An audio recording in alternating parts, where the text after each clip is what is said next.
terkait dengan kejadian ide atau ide runtuh gitu ya.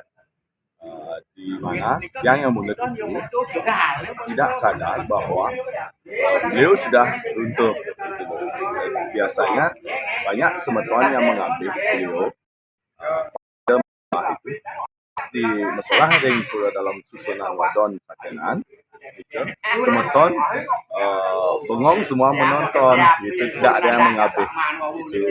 Itu kejadiannya yang secepat seketika itu kejadiannya, dan sudah terjadi itu baru semeton mengambil semua, maksudnya baru mengambil pelawatannya itu gini. Saya sudah tidak ingat apa-apa.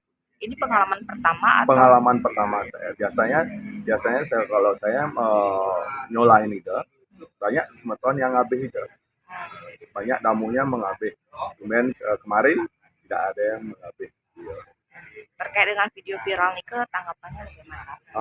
Menurut saya netizen boleh saja ngomong ya pro dan kontra, tetapi itu kejadian seketika sekali, karena saya sudah di luar sadar, di luar kendali itu untuk menurut itu aja sih.